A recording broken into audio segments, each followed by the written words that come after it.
Founder of Democracy Watch, and Democracy Watch is one of Canada's leading democratic reform, corporate responsibility advocacy organizations. I am here today to announce that Democracy Watch is taking the next step in its years-long process to hold the Trudeau government and Prime Minister Trudeau and the Trudeau cabinet accountable for pressuring the Attorney General back in the fall of 2018 to intervene and stop the prosecution of SNC Lavalin. Finally! And Democracy Watch has chased after the RCMP right back since these revelations were made in February 2019. Filed access to information requests and pushed on those requests, and has had now more than 3,600 pages of internal investigation documents disclosed by the RCMP. And what those documents show is that the RCMP did a weak, incomplete investigation. They only interviewed 4 of 15 key witnesses, and they trusted the public statements of everyone involved in pressuring the Attorney General, Jody Wilson-Raybould, at the time. And they also changed the standard that they used for determining whether there had been an obstruction of justice, using an incorrect legal standard for making that assessment. They also essentially didn't give any updates for years, and as I mentioned with our access to information requests, we had to pursue them and finally got full disclosure after more than 2 years of the internal investigation records. As well, the RCMP essentially characterized everything that the people said who were involved in pressuring the Attorney General from the Prime Minister on down in a favorable way, while doubting the claims and constantly essentially tilting the investigation in favor of not prosecuting anyone, and then made a secret, behind closed doors and very questionable decision not to prosecute anyone. Given the evidence, and given as well that the RCMP did not apply the correct legal standard in terms of reviewing the evidence and determining whether there had been an obstruction of justice, and also given that the RCMP did not consider in its investigation whether the Prime Minister or anyone else had committed a breach of trust, Democracy Watch is today filing an application in Ontario Court of Justice for court approval to pursue a private prosecution of these allegations of obstruction of justice and breach of trust. And that's what I'm here today to announce. And Democracy Watch's position has always been during the investigation that the RCMP should not have been investigating this matter, should not be investigating any matter involving federal cabinet ministers, because the RCMP commissioner, the deputy commissioner, and the heads of every division of the RCMP are all chosen by and serve at the pleasure of the Prime Minister and the cabinet. And as a result, they lack independence and are vulnerable to political interference. And what should have happened is that a special prosecutor should have been chosen, not by the ruling party cabinet, not by the RCMP commissioner who serves at the pleasure of that cabinet, but through a fully independent process. And that special prosecutor should have both directed the investigation and also issued a public statement at the conclusion of the investigation concerning prosecutions, and if there was a decision not to prosecute anyone, that would have been disclosed, and obviously if there had been a prosecution, that would have been pursued in court. Another sign of the RCMP's lack of independence and weak investigation in this situation is that the RCMP accepted the Trudeau Cabinet's very restricted order in terms of what Cabinet documents could be disclosed to the RCMP for its investigation, and also what Jody Wilson-Raybould, the former Attorney General, and others could say about the situation and the pressuring by the Prime Minister and others who were acting at the direction of the Prime Minister. And what the RCMP should have done, and if there was a special prosecutor who was independent, they probably would have done, is they would have applied to court to get access to those internal Cabinet communications, which are obviously key evidence concerning whether the obstruction of justice or breach of trust occurred. So Democracy Watch's position now that the investigation is over is that a judge in an open court hearing all the testimony from all the witnesses and also considering all the evidence would make a decision as to whether a prosecution should be approved and Democracy Watch allowed to pursue this private prosecution. So that's what we are going to be applying for today in the Ontario Court of Justice. And hopefully the courts will recognize and our documents that are filed with the application point out all of the weak and incomplete aspects of the RCMP's investigation. And again, importantly, that the RCMP utilized the incorrect legal standard for determining whether there had been an obstruction of justice. They used a standard that would require that there be a corrupt intent by the Prime Minister or others, and that is not the legal standard for obstruction of justice. The standard is simply that it was willful and that there was intent to do it. So we will be hopefully meeting with the Justice of the Peace of the Ontario Court of Justice today. We will certainly be filing the application. The meeting may come later. And then the process is the Justice of the Peace will decide whether the evidence and arguments that we are putting forward warrant what is called a pre-enquête hearing. And at that hearing, we would present our case in brief, essentially, and that hearing would then determine whether a private prosecution can go ahead. What can happen is that the Attorney General of Ontario, a lawyer representing the Crown Counsel of the Attorney General of Ontario, can step in and take over the prosecution. So that is possible that could happen, and then the Attorney General's office in Ontario would have the discretion to stop the prosecution if they so wished.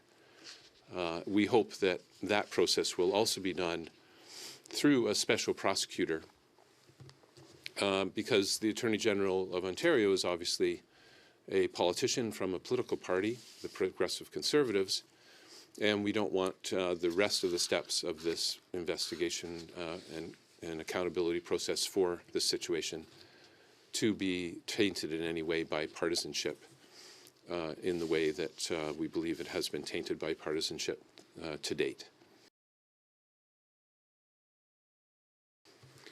I welcome any questions that you have. Thank you.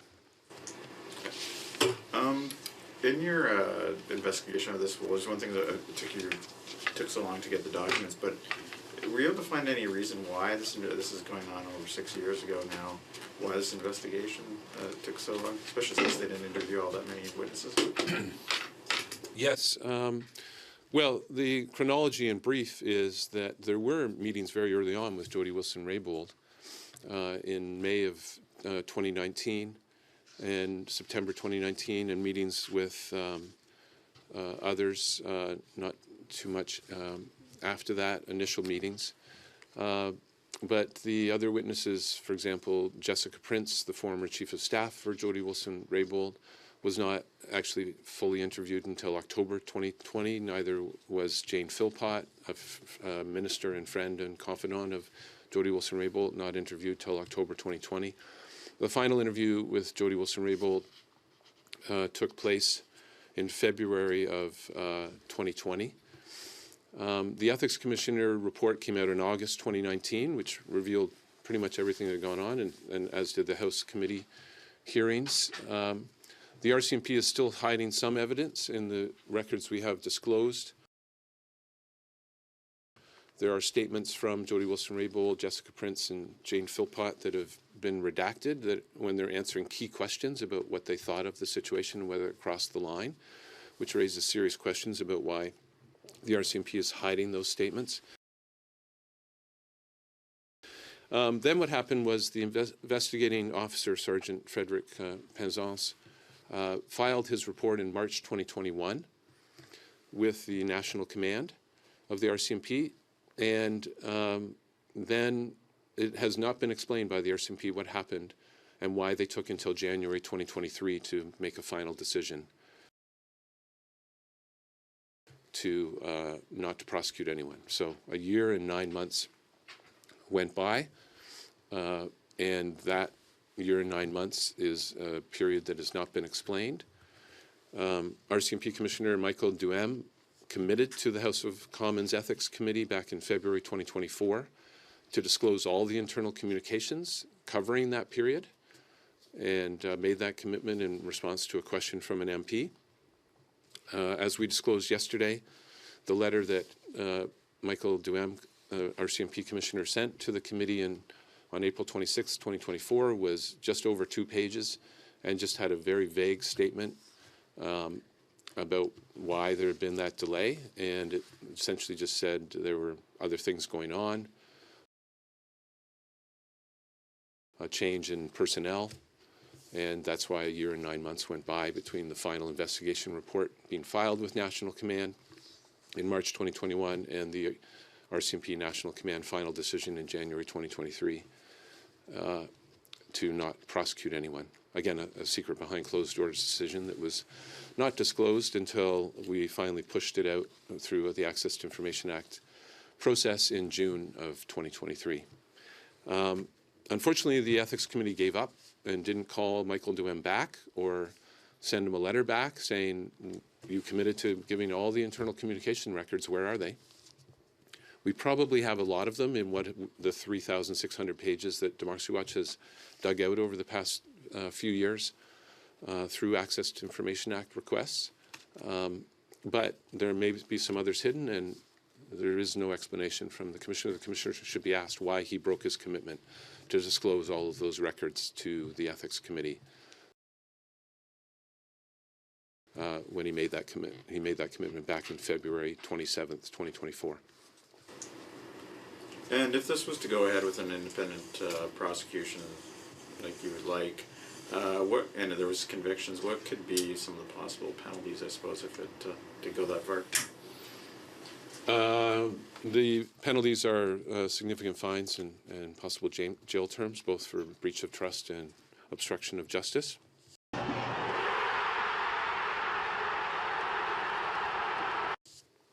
So obviously we have to get over the hurdles first of having a court move to a pre-enquête hearing, and then out of that hearing have the court actually issue the warrant and for the charge and the prosecution proceeding, whether it's proceeding with Democracy Watch carrying it as a private prosecution or the Attorney General of Ontario, hopefully through a very independent process, having a special prosecutor carry it forward. And then obviously it would be an open court hearing, like all criminal cases, or almost all. There obviously are some closed court hearings in some national security cases. And then the judge or jury would be deciding whether, what penalty and obviously whether anyone should be convicted.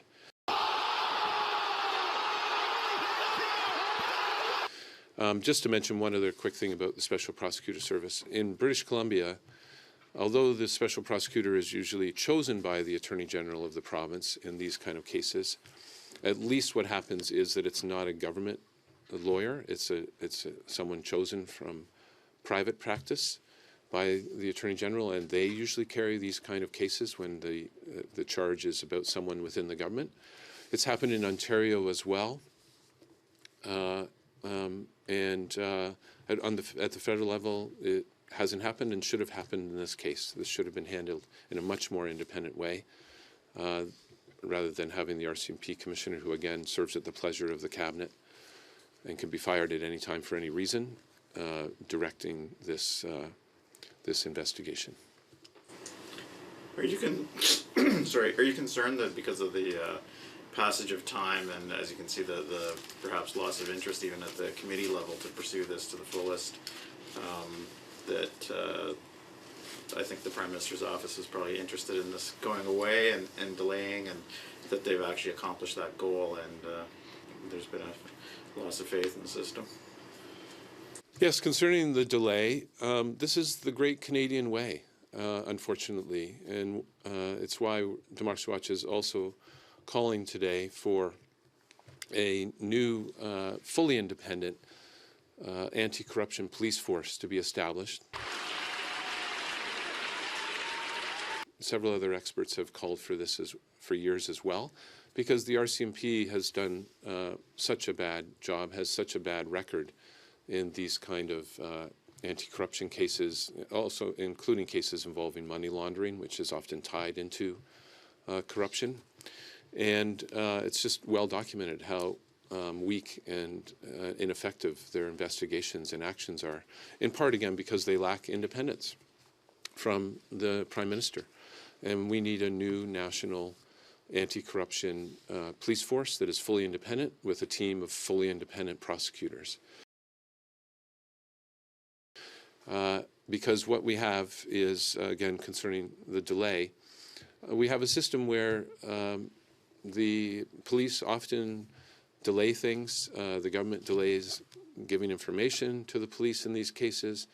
Years go by and they're hoping that possibly someone will retire from their position or resign, and then the great Canadian way is to let them walk away without any accountability for any alleged wrongdoing.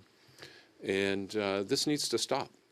Democracy Watch has tracked the overall system. It's very weak and ineffective over the years. International entities like Transparency International have ranked Canada in terms of its overall anti-corruption system, and this recent survey that came out from Transparency International puts Canada at the lowest position world in terms of comparison to other countries that it's ever been at.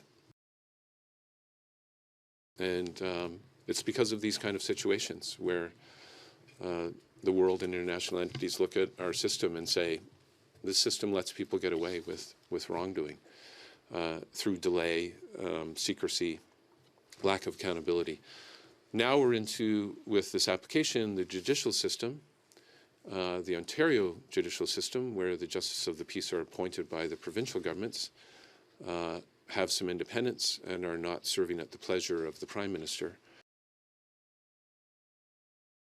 And so we're hoping that the only considerations will be whether the lines were crossed in terms of the legal standards in the criminal code being violated, that there is enough evidence there to have this heard, as it should have been in the first place, heard by a judge in an open court hearing with everyone testifying publicly and all of the evidence disclosed. Thank you. This concludes the press conference.